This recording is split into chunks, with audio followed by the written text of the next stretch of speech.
Well, I know more. Good job. Uh-oh, Mary. Oh, there it goes.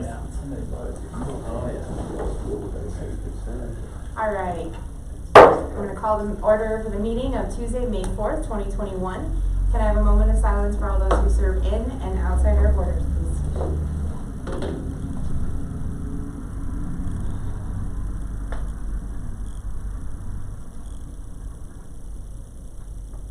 All right. Will you please stand and join me for the Pledge of Allegiance? I pledge allegiance to the flag of the United States of America and to the republic for which it stands, one nation, under God, indivisible, with liberty and justice for all. Can we have roll call, please, Mary? Mary Jane Sandoval. Here. Mike Helper. Here. Nick Ralston. Here. Spencer Bradnan. Here. Troy Blum. Here. Jeremiah Overman. Here. All right. Can I get a motion to approve the agenda with, as it sits right now, if there's anybody wants to make any adjustments? Move to approve the agenda. Second. I have a motion and a second. All in favor? Aye. Opposed? All right. Audience participation. Looks like we have Miko and Larry. Did you guys want to talk, or are you just peanut gallery tonight? Well, welcome. Thank you guys both for being here. All right, so we will move on to approval of the consent agenda, which includes the minutes for April 20th regular meeting of the board, the agreement for services, pre-construction design and constructability, Moltz Construction, the MOU blood draw services between Platteville Gilchrist Fire Protection District and Platteville PD, the annual cleaning of the sewer lines, DES pipeline maintenance, central weld meter and line connection with LG Everest, annual Platteville irrigating and milling company water lease, Scott Sarche, scheduling a special meeting of the Board of Trustees for May 11th, next Tuesday at 6:30 p.m. I make a motion to approve the consent agenda as presented. Second. I have a motion and a second. All in favor? Aye. Opposed? All right, consent agenda is approved. Moving on to action items. Appointment of the Mayor Pro Tem. All right, so I would like to request Mike Halper be appointed the Mayor Pro Tem. Everybody's okay with that? Does he accept the nomination? I warned him. I didn't want to just blow it on him. She warned me. All right, I would love a motion, please. I move to appoint Mike Halper to the position of Mayor Pro Tem as presented. Second. I have a motion and a second. All in favor? Aye. Opposed? All right. Thank you, Mr. Calver. Thank you. Congratulations. Yes. You want to move? You want to start next Tuesday over here? Okay. Just gotta see warmed up. I have to move my mic and everything. That's true. Mayor, if I may just say the position for the vacancies for trustee is being advertised for May 26th. Today we have 2 applicants. We're going to hold on to those until the deadline, and we'll present them all to the board for your selection, your discussion. Okay, perfect. And I think when we get applications, we are getting them emailed to us, right, Mary? Are they put in the packet? I'll wait until the deadline. Yeah, I emailed the first one, but I'll wait till the deadline. Okay. And then give you a packet of those applications so you can do them side by side. I love it. Thank you. That's not, and you said the deadline is May 26th? Okay. All right, so we're doing, is that a weekday as opposed to May 31st? May 26th is a Wednesday. Okay. So that way we have time to prepare the package for the following Tuesday. Oh, you don't want just like a 12-hour night shift? No, probably not. That makes a lot more sense. I'll change the date on my post. Thank you.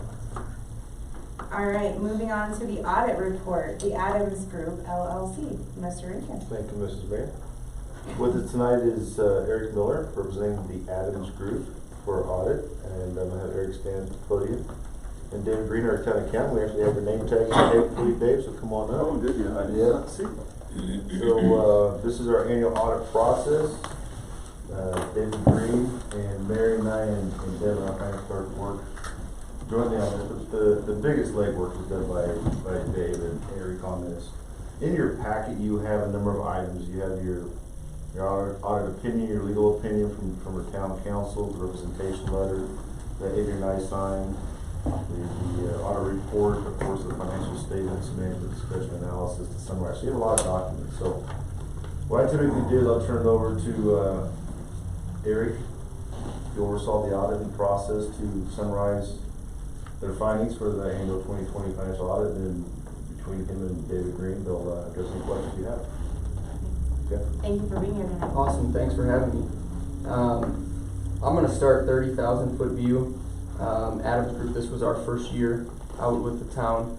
I'm gonna go through what we call our communication to governance. It's kind of our final communication. I believe we sent along a planning preliminary back at the start of the audit process. That just kind of outlines all of our responsibilities, management's responsibilities. This one's kind of a little more detailed just in terms of just things that we feel governance should know at the conclusion of the audit. Really from the first page, no new accounting policies, no new implementations or changes. So from an accounting perspective, everything that you're looking at in your 2019 statements would be very, very similar to what you're seeing in your 2020 statements.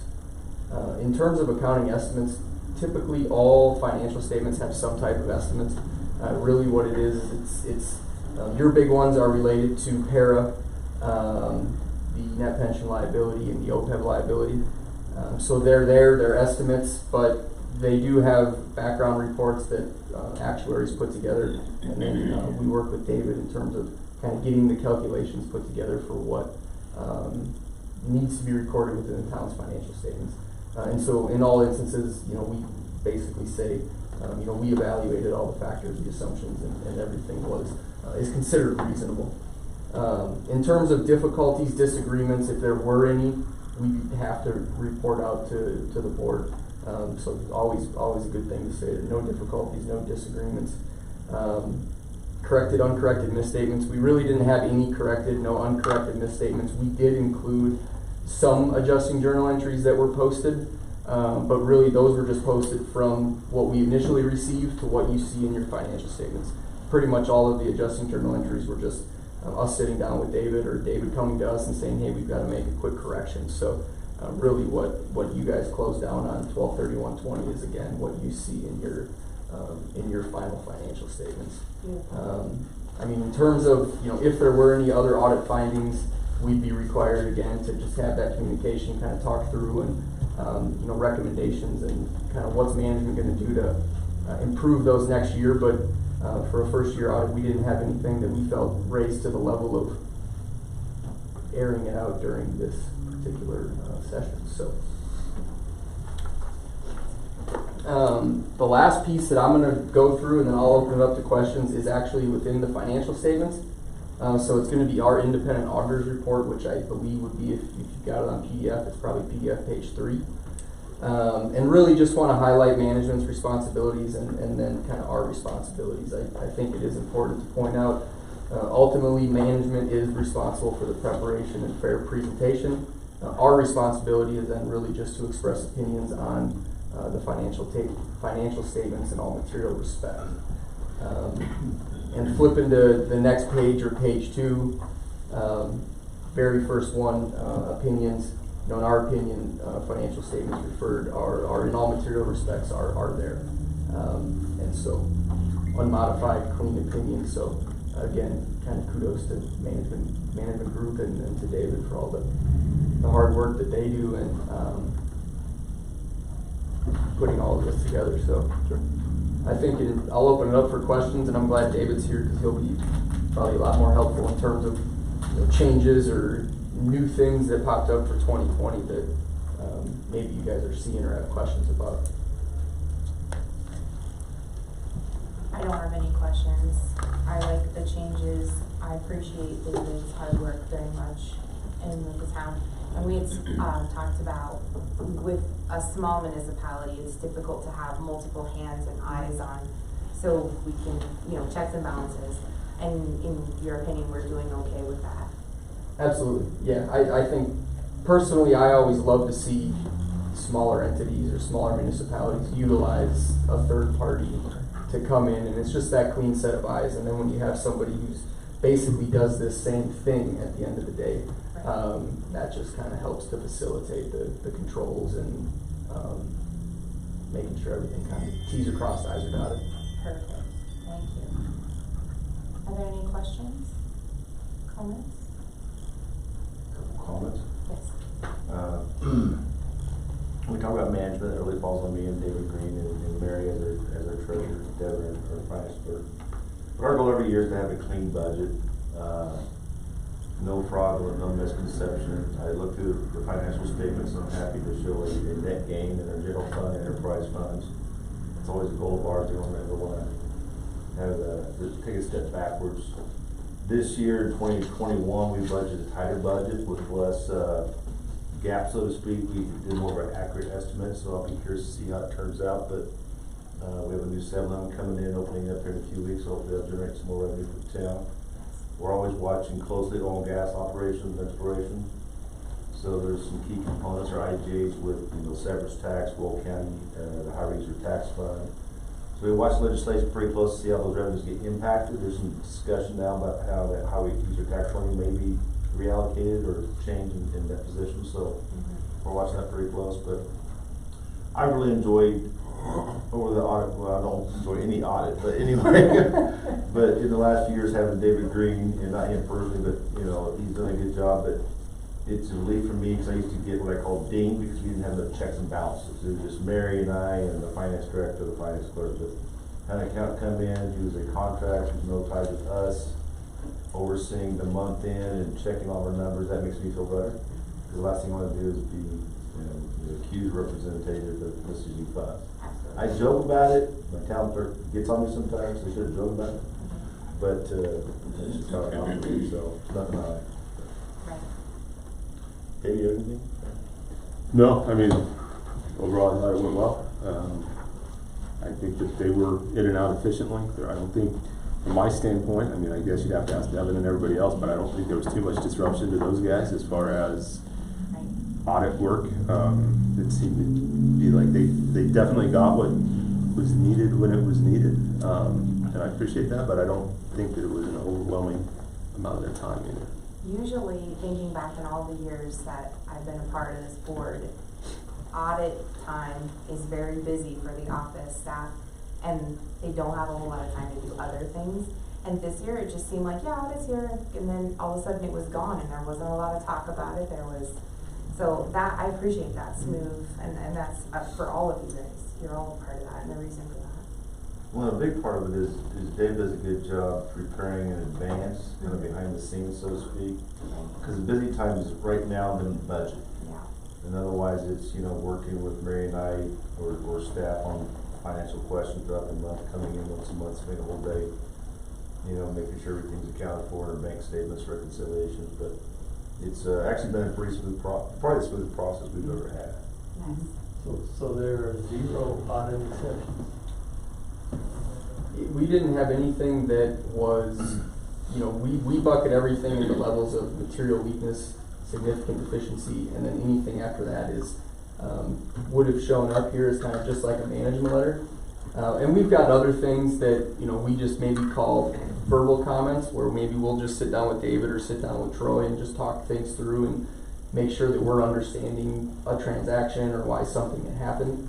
So there might have been some of that just in terms of some verbal back and forth, but there was nothing that really rose to that level of, $1 million audit adjustment one way or the other, or, all of the invoices that we looked at, they had the approvals, or we were able to go to the board meetings and see that you guys are approving, check disbursements or cash receipts. And one of the big tests that we do is on the enterprise funds is we look at the system where your bills are automatically generated. Eric drives down the street with a little truck and it reads and pings all the meters, and they take a chip and they stick it in the computer and it generates the bills. So that's one of the areas that we focus on is are those bills being accurately generated? And so a lot of times maybe something like that will pop up, but to us nothing rose to those levels where we felt it was necessary to put it in writing. Fantastic. Any other questions, comments, or concerns? With this audit, I know you simplified your spreadsheet last year. Does that kind of help speed the process? I mean, taking the small buckets, many small buckets you had there before, and then putting in one bucket that you suggested, that'll help out the process a lot. I mean, from preparing for it and drafting the financial statements, it absolutely helps streamline that. And I think it's probably helping streamline the reporting that you guys see on a monthly basis as well, because it's cut the financial statements way down and you can really just focus on the big stuff. Okay. I'll let him talk as far as the audit, but I'm sure with half the funds that it's got to be far easier. Funds were broken down, categorized. Yeah. Well, the biggest thing is going into this year or last year, Dave and I worked together on making a true capital improvement fund. So the sidewalk maintenance, the transportation, all the impact fees. Right. And that's still tracked according to revenue sources and expenditures, but it's within one fund, so it's easier to manage that and audit that process. Right. Okay. Two kind of nuances, I guess, we talked about that Eric and Dave and I, is the board disbanding or basically disbanding the perpetual care fund, that money going to the cemetery fund for capital items, and that kind of a stumbled upon lease agreement at the cemetery with a vendor that hadn't paid us for years.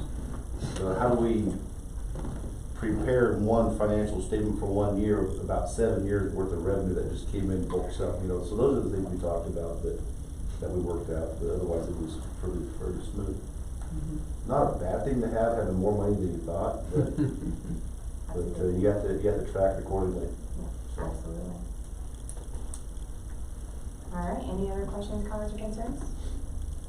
I entertain a motion, please.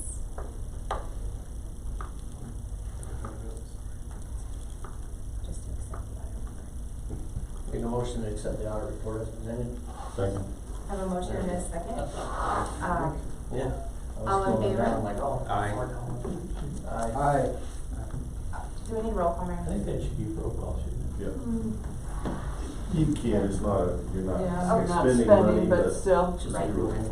We all said that. Oh, we'll do it one more time. All in favor? Aye. Opposed? All right, thank you. Eric, All right. I want to thank you, and I believe the board will look forward to our next engagement letter for our next year. Awesome. Yeah, no, Yes, thank but he's you. with a different firm. Right. Yes. Yeah. Yeah, similar face, different firm. Yeah, Same face. Yes. Yeah, and that maybe that's why it was smooth, because this was probably my 6th year working with the town, but 1st year with a different place. Firm. Yeah. Perfect. Well, thank you very much. Thank you. Thank you. Yes. That's right. Thanks, guys. Dave, you can be excused unless you want to stay and enjoy the board meeting. It's riveting. I'll tell you what, I'll just catch the cliff notes in the one. All right. It's like Thanks, watching the David. Thanks, guys. Good seeing you. All right, moving on to agreement for services, Harvest Daze Fireworks, Tri-State, Mr. Rankin. Thank you. An annual agreement with Tri-State Fireworks. We've used them for several years now. They do a good job. That brightens the local. A couple years ago, they increased their fee from $5,000 to $6,000 just to offset some costs. Because most of our fireworks comes from out of state, obviously. But I enjoy working with Joe, and he's the owner, and Sharon. Sharon's usually the one that comes up on site, both for the Christmas event that we typically have, and then for Harvest Daze. And David and Todd works with them. We just need to confirm a discharge site for this year because of the wastewater facility that typically discharged from the sewer lagoon, which lagoons are going away. But we'll come up with a good option for that, and we'll update the Harvest Daze committee on this next month. But agreement's the same as previous years. I feel comfortable with continuing with Tri-State and make this recommendation to the board. Any other questions, comments, concerns? I entertain a motion, please. I move to approve the agreement for services with Tri-State Fireworks for the Harvest Daze event in the amount of $6,000 and authorize the mayor to execute same. Second. I have a motion and a second. Roll call, please, Mary. Mike Halper, Aye. Nick Ralston, Aye. Spencer Bradnan, Aye. Troy Blum, Aye. Jeremiah Overman. Aye. Alright, perfect, thank you guys. Moving on, proposed FEMA flood plan, flood hazard determinations, Mr. Rankin. Thank you. FEMA, every few years, will update their, the flood insurance rate map in their insurance study area. I received this. Early in the year, I submitted the packet and highlighted some key information on this process. I worked with Mary on this as well. Back in February, once they had their study and their rate map completed for a draft, they submitted out for public notice. We go through a 90-day basically appeal process, and just the board knows I did not receive any such appeals. I worked with Adrian as mayor to go over the map. Also, Brad Curtis, our town engineer. In the packet, you'll see toward the end, revalidated letters of map change. I mean, it's a little confusing, but simplistically, years ago when Rogers Farm was developed, all those lots along the ditch were partially within the floodplain, which is an issue with insurance, obviously, and part of the lots in Stevens Circle. So years ago, Steve Batheris, our former town engineer, submitted to FEMA the conditional letter of map revision. And by doing so, that pulled those lots out of the floodplain and made them whole, so they didn't have to deal with any kind of insurance issues. Because realistically, I mean, I jokingly tell people what I have seriously, if the South Platte River comes across that ditch in Platteville, you might as well look for Noah's Ark, because it's going to be a bad event. Really bad. And that's my And we had 1,000-year flood. 1,000-year flood. That's right. Still didn't make it there. It didn't get that close. That South Platte River is pretty well anchored, which it'll break out to the west or west farm based upon the elevation. Because part of the FEMA map, what I like about it, and I've done a little bit of training is, out for more years ago, is you look at the surrounding area of Platteville and you can practice on the elevations, on the dimensions geographically, and you can see where the floodplain is and where the river will break out at different locations. And it's interesting to know. It reduces fear and apprehension that, you know, the town is just going to flood. It ponds a lot during heavy tank because we don't have very good drainage. But flooding is not a significant issue, which every year in our COG, not our COG plan, but our hazardous mitigation plan, we discuss that for our county. So those individual lots where it says all Rogers Farm Nut or map amendment, that's what those are from years ago. And they don't show the best maps. Mary did a great job kind of showing what you could off of what FEMA sent, but you can see on kind of that color map on the west side of Platteville, Rogers Farm, Old Homestead, 66 Highway, part of Old Town where that floodplain comes up to, but it runs right along that ditch. So, otherwise, that's all I had. According to this letter, we should notify FEMA one way or the other that we have an appeal or we received appeals, or even through our minutes or a letter from the mayor, we can just submit to FEMA that we are not appealing this process, and that which is my recommendation to the board. Yeah, we didn't want to send the letter without the board seeing the whole report. I spent like a day going through this. This is really interesting information here. It is. It really is. Did they make a change? I guess I'm confused. No. They're just maintaining what it was before. They didn't move the floodplain. Not specific in our area. They evaluate the floodplain every few years because development changes things, their elevations. There's developers that they'll go through the process and actually raise elevations to build homes. So they evaluate that whole floodplain area along the South Platte in our area. Yeah, I feel like it's every 10 years, but I could be wrong. It seems quicker than that, but yeah, that's That's about like every 4 years. Every something 4. like that. Oh, okay. Yeah, this So- is really interesting.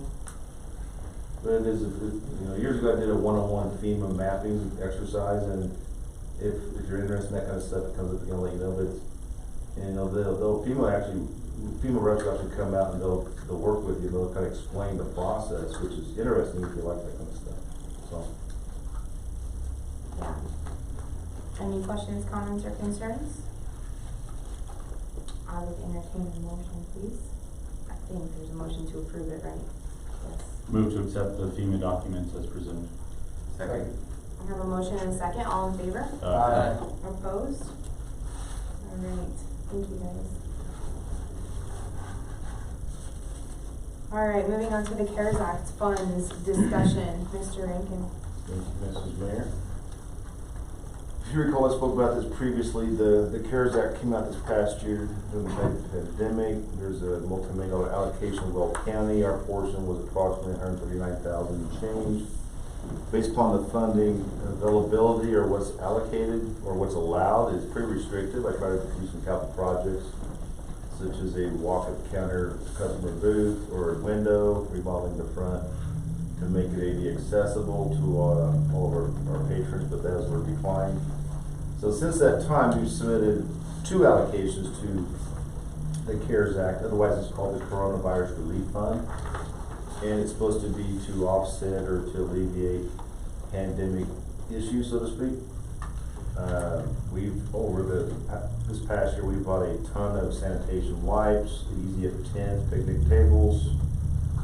We made a significant donation to Weld County on their grant program for businesses. That was our first allocation. So the first one was about $34,855. That's when this all started. And that included about $10,500 to the county through upstate Colorado. And those even have restrictions for businesses, unfortunately. Then we sent a secondary allocation request, which was less, but that came in also around 17,000. I have them both right here. Yeah, just about 17,000.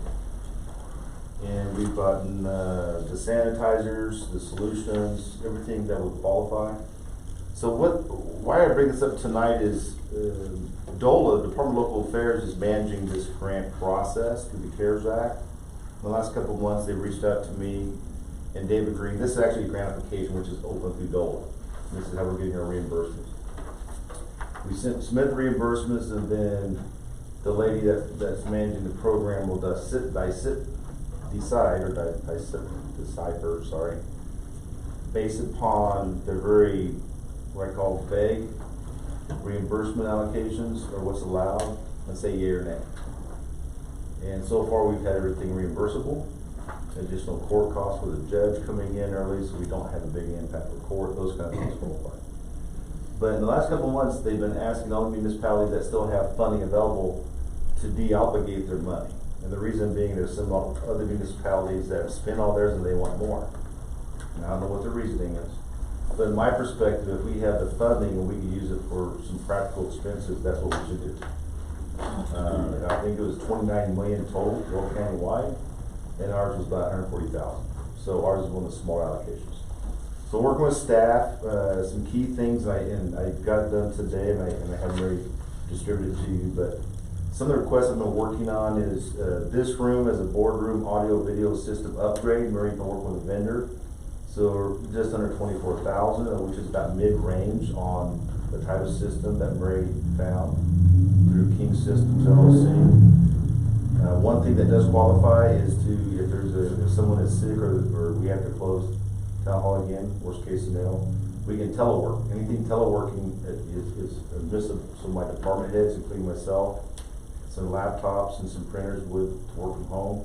A lot of agencies still, their town halls still aren't open, so they work from home or work from the office with the doors closed.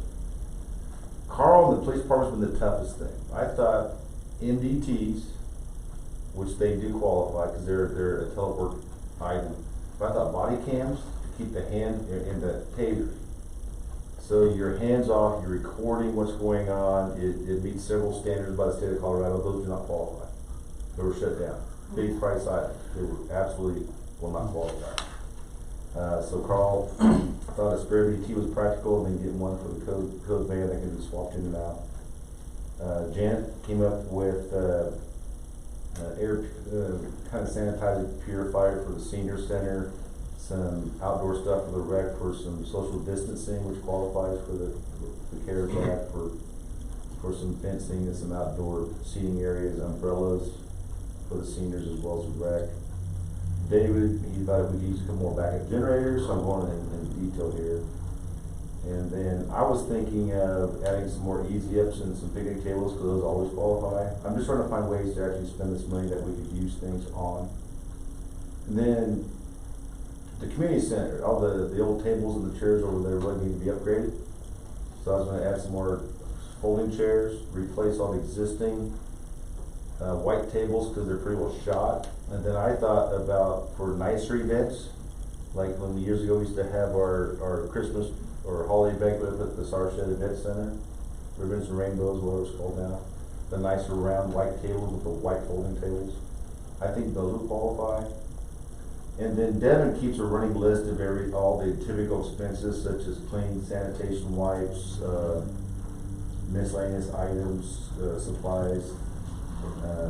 We bought some picnic tables for the businesses, some more tents for them. There's additional court costs involved that we typically don't have. So in a nutshell, I came up with about $76,000. We have $86,000 to spend yet. That will leave about $10,000 balance. I'm comfortable promoting this to the board because I think these are reimbursable expenses that can be put to use in one way, shape, or form throughout all the departments. So that's what I'm presenting to the board tonight. Do we absolutely need these? No. If you want us to de-obligate, I'm not fine with that, but I did hear that. But I think the town of Platteville should utilize these funds to be used for rec, seniors, admin, police, public works, whatever the case may be. But I get a little frustrated because there's such restrictions on how these funds can be used. Yeah, because it's generalized, it's not per town specific. I mean, every town is just like a person, they have their own personality differences. They're interested in. Those tents we bought years ago, what shape are they in and how many do we have? The original tents we had 6, I think we're down to 5, but they're very, the poles, it takes several men or people to put them up because the poles go through the holes in the tent and you have to string them and tighten them. So they're very cumbersome to put up. And those were the, I think 20 by 30s, I believe they were. These easy ups now are 10 by 20s and they're truly easy ups. They're just twice as big as a typical easy up. And the Doubletree put theirs up that we bought them, I noticed, but the other businesses really didn't utilize them. But they're nice, they're white, they have sides that come down, they're easy to manage. And one thing we found in the Harvest Daze process, we use it for Harvest Daze, is we put up the tents with multiple tables. People didn't really like that. They like sitting with their family under individualized tents, so I thought we'd buy more and we could put more up. But those are what those are like. We still have the old ones, but we've had them for a while, they're pretty beat up. I was just saying, if we're still using something like that, we could buy more of them and say we need to disperse people better, Yeah. We need more of those tents. They're nice if you get them up, but you try to put them up in advance and a little bit of wind will knock them over, and they're tough to manage actually. Yeah, and then Those old ones are. when the wind comes and then trying to take them down in the wind, oh boy, Liability. that's been a lot of fun. Yeah, they've fallen on a few people before. Mm-hmm. We had wind come up, we had one time in the parking lot. Yeah, I remember that. Yeah, but maybe there's even a bigger easy up than what you've even looked at so far. And I think that there are, but we Might tried as to well look get at that, we didn't look at We got $10,000 left. Right. That was big We need a huge easy up. More. And these are estimates. Some are exact, like the boardroom and the laptops, but some of these are estimates based upon getting quotes from online or talking to David or Janet or Carl. So it's not an exact amount, but it's pretty close. I decided not to use everything, and my reason behind that is we'll still have, depending on cord and some supplies, this and that, we'll still have some miscellaneous stuff that we can get reimbursed for, depending how things go throughout the summer. So. Definitely makes sense to have enough generators so that you have one for every lift. So you're not playing that chase the generator around game. Yeah. Agreed. Well, another thing is those airbound rentals that we rented. 2 of the events have their own power, but we have to provide generation powers with all the other ones. And one year we're using all our generators, and we actually had a power outage during the parade, and we were scrambling for generators. Right. So you never have enough generators, honestly. For sure. That's what I was thinking. Like, and some ones that are dedicated just to lift stations on top of the ones that you have for miscellaneous. Yeah, these would be the ones based upon the requirements from Airbound and those carnival rides. These would satisfy those requirements. So they're big enough. They're not the little portable Home Depot or Lowe's type generators. So. Question about the senior center and recreation items. Keyed on is the HEPA air purifier. Is that generalizing the whole community center? Or is that just special, I mean, specifically the senior center? The reason why I'm asking, the community center, gets a lot of activity going through there. Sure. I think it'd be good to have better purification, air purification in there, as well as exercise. I'm not sure how well the air circulates in the exercise room, but people going in there, in and out, get the air so it doesn't get stagnant. This one this is Jan's spreadsheet, the one she quoted, that would, basically fit that size of room. This is for the senior center, which the community Just center the size senior is center, yeah. about the same size. It's $400.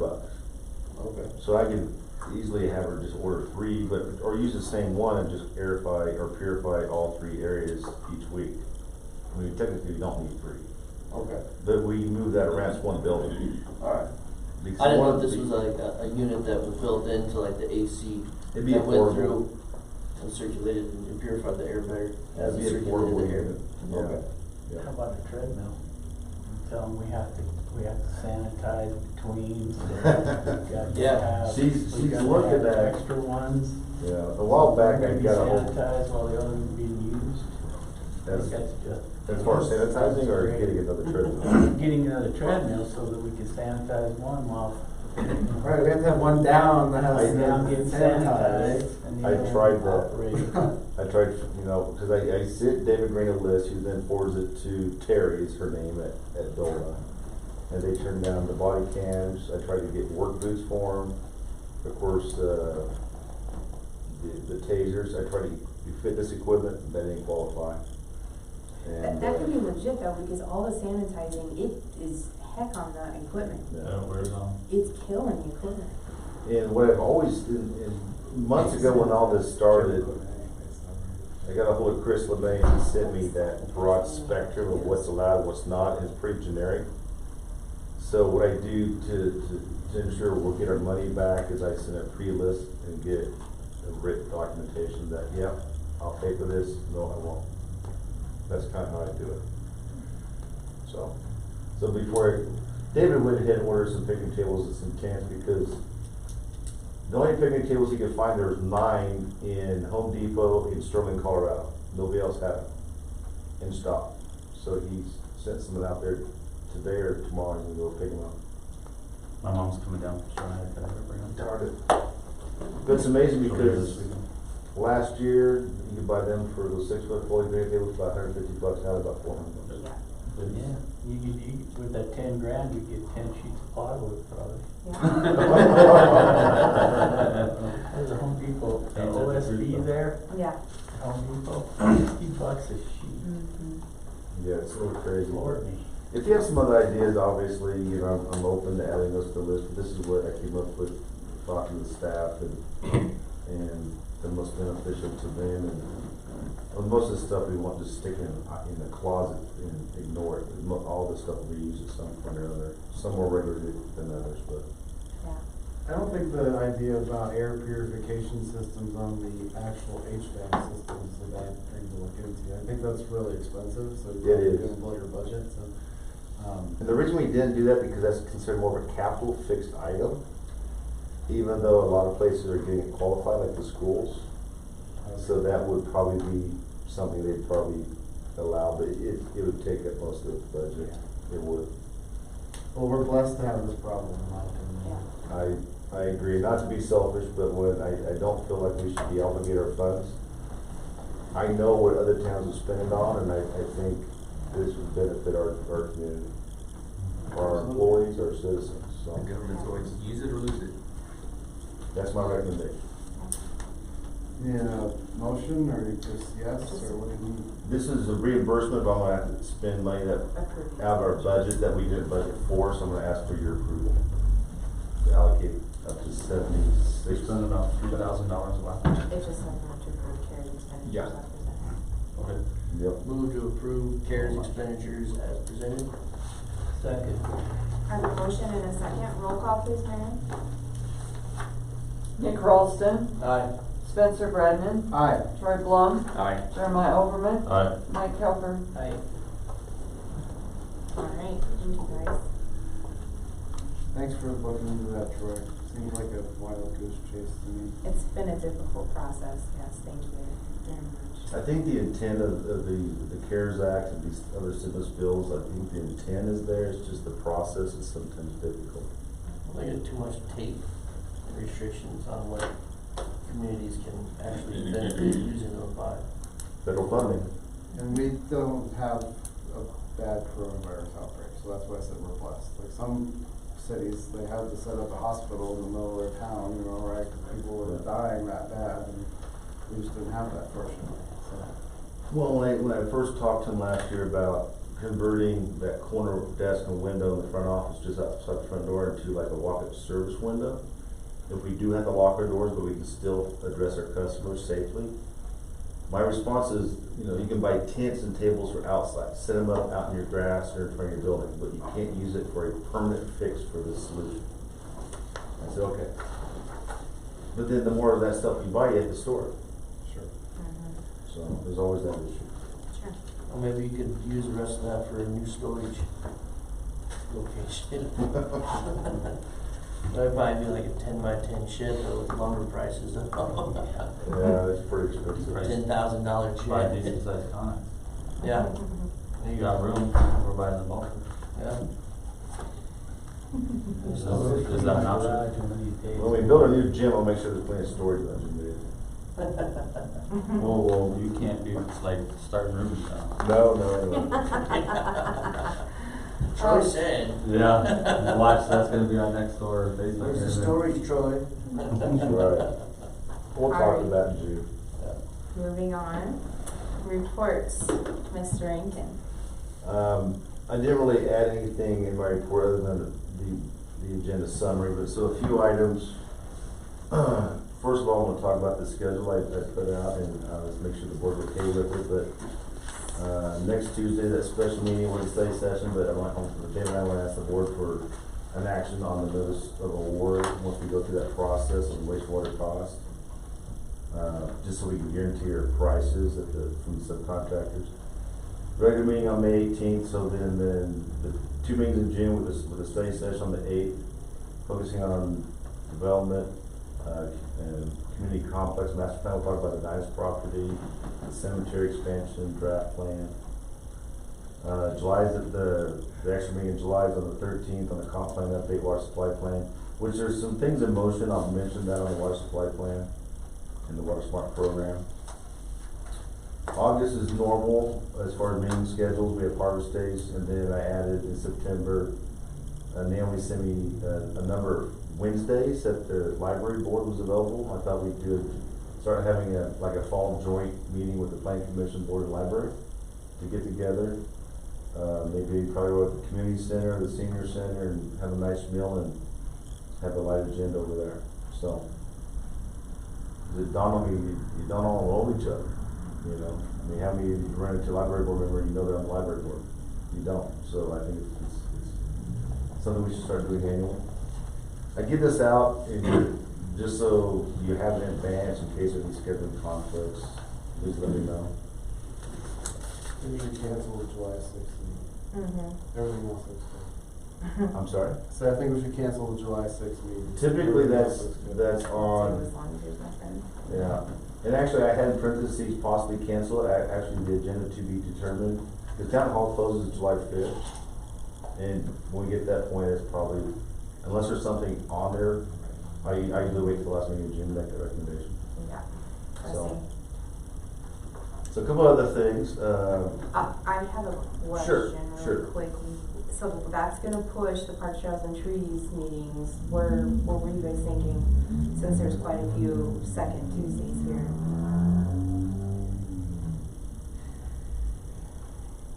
Maybe to Wednesday? Yeah, we can probably just be on, we can just be on Wednesday. The Parks, Trails, and Trees. Okay. second Wednesday. Or it's, Maybe we can't, hold on. Yeah, just make sure that you let people know in advance, cause a lot of times Veterans Memorial meets here the day after you. okay, so it's So what should we possible do? we have board meeting here and Park Trails and Trees could be over there, even though I know there's a few people that kind of overlap. I don't know. Just, Sure. I don't know what you guys, and it doesn't have to be answered right now Yeah. either. So, whatever works best for you guys. I just So don't. Larry's like 1/3 of the committee, so. Right. I'm retired, so Would just moving it to, I prefer to just have it on a different night personally, but I don't know what, we can do it Monday night. Well, yeah, you guys work it out with Rebecca, and just because there's several, weeks here that it's gonna conflict, Sure. and I don't want, there's a lot of people wanting to get involved, and so if you guys change it all, we can tell them where and when to show up, Sure. but, yeah. I also don't wanna push the committee out either, because they're important, Right. very important, doing great things, so. Yeah. Cool. And Troy. Sorry, I didn't think about, I'm selfish, so I think about board. I'll let you guys know. what we decide. Perfect, thank you. Okay, sorry. Nope, not a problem. I had a surprise call last week from Don Sherwood Jr. I didn't know it was a junior. Don Sherwood Sr. is the one that, brought in Platte River Farms back in 2005, by Villa Vista, that subdivision. Been talking back and forth, as you well know, for the last few years about the town acquiring that property. Well, Don Jr. came in and he actually has a developer interested in buying it. Don't know if they're gonna ask the board to replat it or revest it on the way it's currently platted, about 97 homes. But he thought the developer, he mentioned, it's too early, they need at least 100 homes. So I mentioned the wastewater issue and the CPT unit requirement for lot. So it didn't run him off, but he seems to talk to the developer about that. So that may be something in the works, some more rooftops. I mentioned maybe some large lot on septic or something like that, but the developer's gonna need a little bit of higher density in order to make his budget, make it worth his time, or her time, obviously. So 100 units is typically the minimum, so. So your land, I'm sorry? the town owns some land adjacent to that. The town owns about 27 acres along the river, on the west side from the river, and Is there anything we can do to get 7 more lots to make 100 out of that acres that we own? it's all in the floodplain. No, it's not like it's. But we looked at the plat, the old plat, and the lots vary in size. I mean, they go from about 8,000 square foot on average lot along Main Street to 12 to 15,000 square foot lots, which makes sense along the riverside. So he thought the developer would kind of come in and redesign the road and redesign the lots to make them all kind of more uniform. You get some more houses out of it. So he's gonna work on that, get back with me. And you mentioned, we're talking about potentially doing something with our water requirements, right?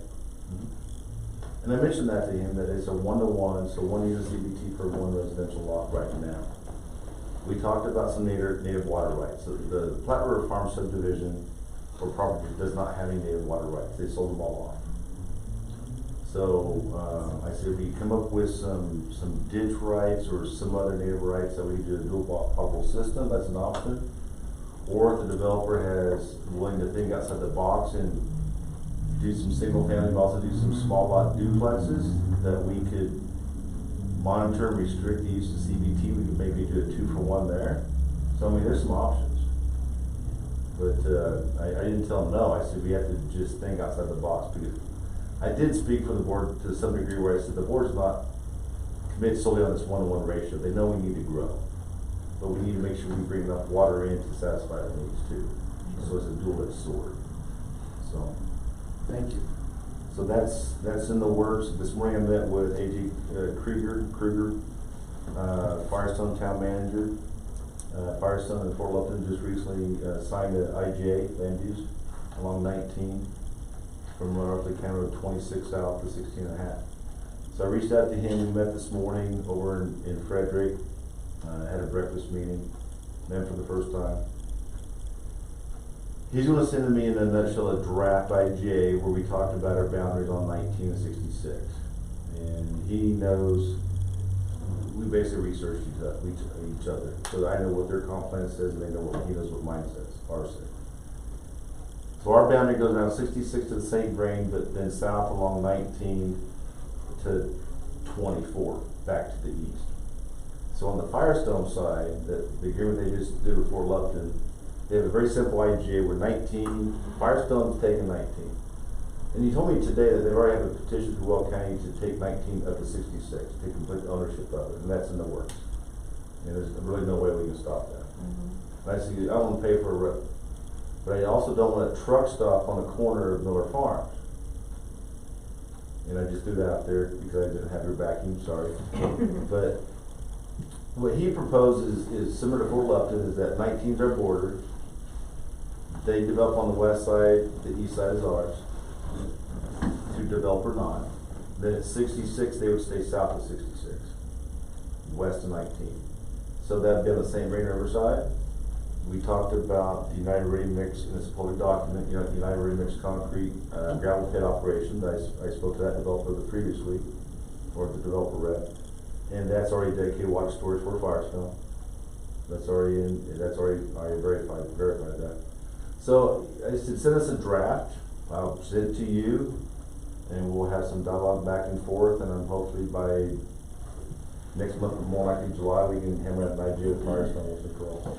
I didn't think it was unreasonable, but it's a give and take. He wants to throw in some kind of revenue sharing component for that 66-19 corridor, and like, well, I'm not sure how that works when we control three of the 4 sides. So I'll be curious what he has to say. So. Because he won't be able to, if that ready mix is gonna be over there, he won't be able to develop that. No, it'll be water storage. Yeah, so he's out. That's why he wants revenue share. Right. Because if we develop it, he makes money on it. Yep. But So we could do something just to the south of that on 19, that you would access from 66, right? Yeah, none of those. Currently. None They- of They're those, not none of selling. those are gonna sell. That's None Miller of them are Farm. selling. Miller Farm won't that part. Through their planning process, I mean, it's really no secret over in Firestone, but they're wanting to grow in the near future, not in the near future, probably over the next 10, 15, maybe 20 years to 60 to 70,000 population. So everything along 26 that comes out of Firestone, what I call the back way to 19 and then up to 66, all that's going to be under development review at some point. They're building a new wastewater, not wastewater, building a new potable water treatment center, that they're gonna have their own water treatment to service a lot of that property, because they have multiple water sources. So they have a lot going on, but they're very much growth minded and growth oriented. They wanna grow quickly and largely. I think they just went through the development process of a new rec center too. Yeah. So that's happening. So we had that dialogue this morning, and I'll bring that to the But board. that's a rec district. Is it? It's not through the town, right? Yeah. The last week, 8 or 9 met with the History Colorado rep, Don DePrince, I think, sir. Yes. So I sent an email out to CDOT today to get them part of that conversation about Fort Vasquez. There's some talk about maybe a partnership, but we'll brief the board later on as things go on with the old fort out here. So some different ideas. Yesterday, I said. Stole my thunder, Troy. I'm sorry. I'm teasing. I didn't do You didn't explain it very well, so. If you wanna actually make me understand it, that would be great. I was deliberately vague because I don't have any answers yet, but Yeah. I think Fort Vasquez is a historical piece of Platteville. I don't know how much History Colorado wants to continue investing in it. So we're talking about how this may be, we don't have the money for it, Right. we don't. But it's surrounded by CDOT, and they surround it in their highway. And then History Colorado's mixed in and they're not the same. And History Colorado's kind of changed the dynamics, and then the Port of Entry is owned by another division of Colorado, which is Highway Patrol. That just got boarded up. And see, Yes. that's just it. Part of the conversation is we knock down that old ugly way station, and put a nice entrance sign coming from the south of Town of Platteville. I mean, there's different dialogues. Yeah, there's, a lot of ideas. So what Who's gonna pay for it is ultimately the one That's- idea that we're still trying to solve. That's always key. Yep. That's always key. So So I mentioned that because that's a process in place going. I've been on the Division Boulevard sidewalk. Yesterday we had what I would consider the final review of the plans for that construction on Division. And this is federally funded. It's through CDOT, but the money comes from the feds. So we have a lot of forms and documents Brad Curtis, engineer, has to complete. We talked about the environmental, make sure we don't get too close to jumping mouse and prairie dogs and this and that. It's a process. Mm-hmm. So probably in the next month, we'll get final clearance to actually bid it out. So that's where we're at on Division sidewalk. So, and as far as Reynolds Avenue, I think CenturyLink is done in their sub, but XL still needs to do their undergrounding their poles. They initially told us by mid-May, so in a few weeks, so if that still happens, talk to Brad Curtis, we'll bid that out the end of this month, so we'll get Reynolds Avenue started. Bid it out, then goes back to the board, we make a decision on who the contractor is based upon budget, and we start rebuilding Reynolds Avenue this summer. Got to do a Harvest Daze, but we talked about that. We have to wait, you're waiting on that until the undergrounding's completed? Just because you don't trust Excel to get it done, basically? We just don't want any surprises, because the plans are finalized, and we've already had a few conversations with Excel about right away and where poles need to be removed and where utilities need to go, and we want to wait a couple more weeks before we actually submit those plans out for bid, just to make sure. We already had some discussion on the Dimes property where that right away really was, so we had to make sure it's surveyed properly. The last thing is I want to mention tonight is David and I met with Randy Ray. Some of you may know him. He used to be on the RA1 school board. He's president for a long time. He's been with the Central Colorado Water Conservancy District. He and a couple of engineers came in. David and I met with him in this room.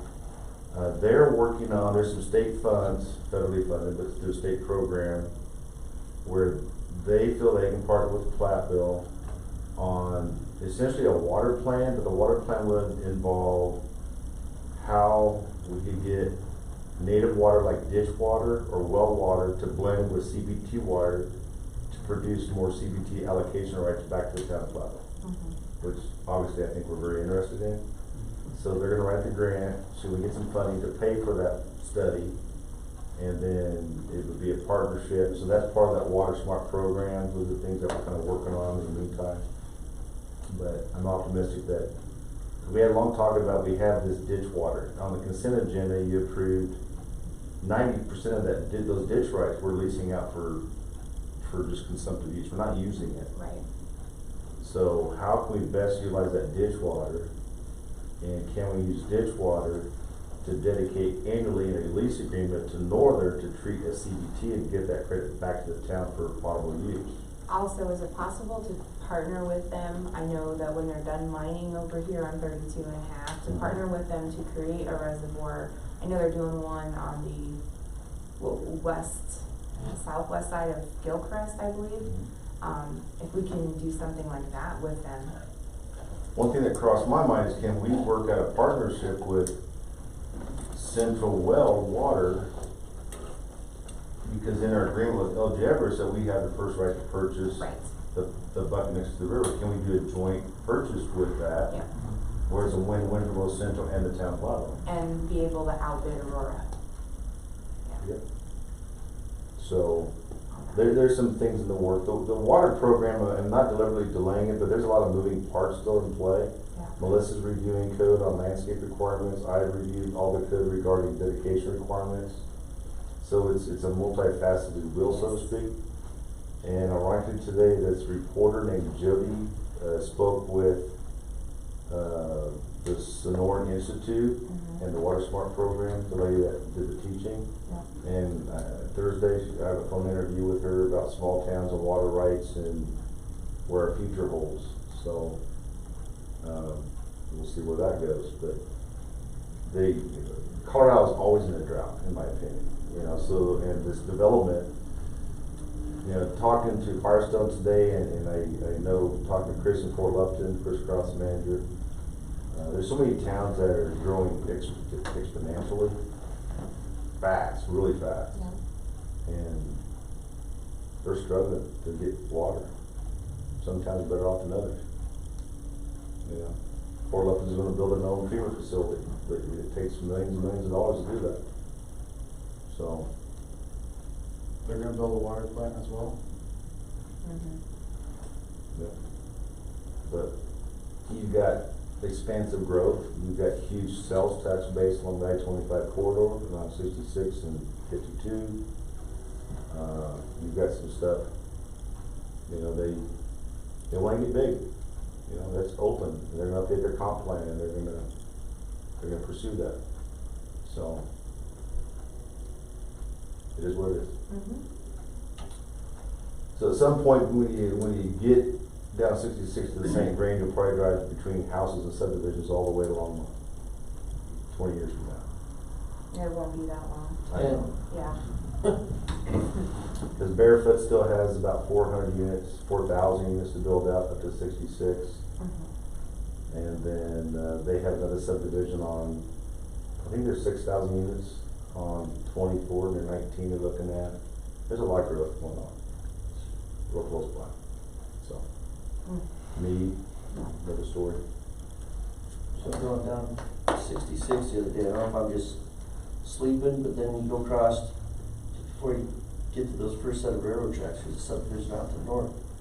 I guess I didn't notice. I'm like, where all those houses come from? I think once they tore all that Like debris, all behind? those trees and everything right behind that old church or whatever it is. Yeah, the old farm there. Yeah, Yep. yeah, that was the same thing. I was driving one day and I was like, where'd those come from? Yeah, Yeah. that's a 4,000 unit subdivision we had approved a couple years ago. Yeah. So they're still looking at CBT water to acquire that's affordable, but I like Randy Ray's idea about using some of our native rights, some of our surface or well water, and see what we can come up with there, There just has to be a way to make that all work. and some partnerships. Yeah. And next month we talk about development. That's when I'll put up on the screen some, basically use the Will County Assessor's Office and earmark some property and update you on some of the conversations I've had in the last 5 to 10 years with these property owners, and so you know what's going on. I mean, there's interest out there. There's just not a lot of movement right now. It's just weird. You can't find a house right now. So that's all I have for tonight.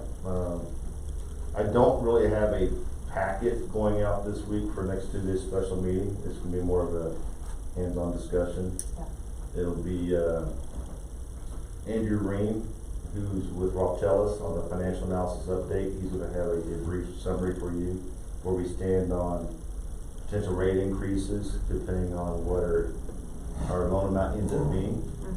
And then Kim Crawford, our bond counsel, she will help explain our enterprise fund status, and I'm gonna make a recommendation to the board, obviously, to jeopardize that for a year. But you'll see kind of the final quote, final numbers next week. And then once we're comfortable with that, we really need to get multiple notice of awards so they can lock these prices in before they go up again. Mary, I want to get with you and get the information from those who have submitted applications for the seat, because this is a very important meeting that I would like, if they can attend, for them to attend. So they've had some background information, just making sure they understand it's a big decision, it's good information for them to have, so. I can get with you, I'll reach out to all of them, I just need to get with you to get the information. You won't have to reach very far. Okay, Well, well, like, Miko and Mr. Hatcher, you guys too, that's, next Tuesday is really a big meeting, so. You guys I'll can be there. email them to you. I Okay. wanna have them scanned. Yes, thank you. 6:30 next Tuesday, right? 6:30 next Tuesday? Yeah, 6:30, yeah, and there will be dinner, cause it'll be before 7, so we'll have dinner. One thing I noticed in the audits graphs was the water revenues increased significantly, probably because we updated our rates. But we don't have anything as far, what are we saving up for, the the increased pipe size, what's the? We have a lot of infrastructure improvements, both water and sewer. Are those funds intermingled? No, they're not, separate, right? they're separate. Some towns like Fort Lupton, they have a enterprise fund that manages both water and sewer. Sure. And like in our situation, we wanna keep them separate, because if we do lose our enterprise fund status on the sewer, we still have it on the water in case we have to go get a loan. And it's just for 1 year, but it's always best, at least people I've talked to separate enterprise funds instead of combining them. But yeah, the water's building up more, but, it's gonna be spent. I just know, you notice that the difference in the bars to go. Yeah. Well, what's the plan here? You know? Well, one thing, and I'll talk about it in more detail next week, is we do get some growth, some residential rooftops coming into Platteville. And David Green mentioned this to me before the meeting, is that we have roughly a $3,900 system investment fee for sewer, and about $3,300 for water. And that was last updated in 2017 after the raw water supply plant. But now we're gonna have a known number for wastewater upgrade. And with other development in the area, which is our comparable in the study, we should update those numbers again. So when the development hits, then it pays it some way, but then those investment fees, as those funds build up, can be allocated toward this debt service that we're about to take on the sewer fund and knock it down. So that's gonna be coming up in the near future too. I'm gonna ask. You don't wanna, it's a two-edged jeopardy sword. situation, or because you don't wanna drive a developer away by making costs or fees exorbitant, right? And that's my approach now, like with Mr. Sherwood the other day. Part of the conversation, yes, CVT is expensive, that's all we accept. But our impact fees and our system investment fees are comparably lower than any town in the area. So if you look at the entire development cost, where do we stand? I mean, the CVT cost doesn't really outweigh. I mean, you're paying $4,000 per investment fee for water sewer here on average, but you're paying $10,000 to $15,000 in other towns, literally. But they may only require a half unit of water or no water, depending on who you're talking to. And where's that number come into? Because it comes into the developer's budget. Where do they make their profit? Certainly. We're in a position where we kind of need to entice them to come in, right? They're not just knocking on our door like, we want to come, right? Or we're trying to get them to come, right? There's 2 home builders that approached me in the last 2 months. I said, where can we build? You know? So we talk about Platte River Farm, we talk about the Harris property. Those are the last 2 properties that are not developed in town limits. We need annexation. So. Bring it on, let's go. Okay. Any questions, comments, or concerns for Mr. Rankin? Alright. I don't have anything to add. Anything else before the board? What is this on the back of the page? Okay, so that is from Don Sandoval from Weld County, and he did a survey a while back from the citizens, what they want to see in town, and this is the results of that survey. Okay. What is needed in town, and so on and so forth. So that's the results. That's what our main answers are. Okay. I just apologize, I should have printed off his email and attached it to the back so it kind of explain what that was for. That when the community development block grant started with Weld County, they hired Don Sandoval, who retired from DOLA, to manage that program. And last year he did a needs assessment, a survey, all the towns of Weld County to see what the citizens say they needed that would qualify for funding through this program. And this program is actually, it doesn't have a lot of money in it, but it can pay for sidewalks, it could help build rec facilities within reason, like a Boys and Girls Club. I mean, it has a broad scope. Yeah.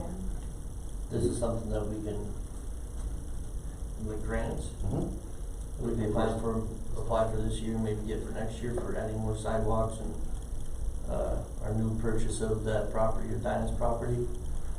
Possibly some trails too. Okay. Yep. And this Yeah, is. I figured I was reading through it, I figured that's what it was, but I didn't know where it came from, or, but it was, Yeah, I apologize, I should have stuck the email in the oh, that's back. fine, So you knew where it came from. yeah. Perfect. We have that 8 acres on the river now? Yep. We did, don't we, Mary? We recorded that, yep. because the deed was incorrect. We had to correct that, and then they had that recorded, it belongs to the town government. Do we have to, what's the bare minimum, your comfort level, as far as like opening that to the public sort of thing? Allowing people to go down there and utilize that space? Well, yeah, there's a fence, and then we have Magnus cattle across the river, and it's not really controlled. Right. So we have some planning we're gonna have to do to deal with that. Cause those cows come into the river, and then if that fence isn't there, then Yeah. we're gonna be liable. And it's a fence out state, county, well, Yeah, county it's too. it's open range or something. So, right. So we're responsible for the fence. Sure. And there's, yeah, definitely something I think the PTT committee can start working on, and what I need to do is get a better scaled map of the location, so you have a better idea of the 8 acres. 'Cause it starts from the river bridge, between the river and County 23 North. So there's an 8-acre section with the trees and stuff, and start working on that. Go by this one. It's north 32.5, not south. That's where we got our family North, pictures okay. taken. Rezone. Yeah, if we just plug a couple, this cattle thing, that's a big problem, really, it could be dangerous, somebody could get hurt potentially, right? Well, they're gonna be gone once they start mining. The cattle.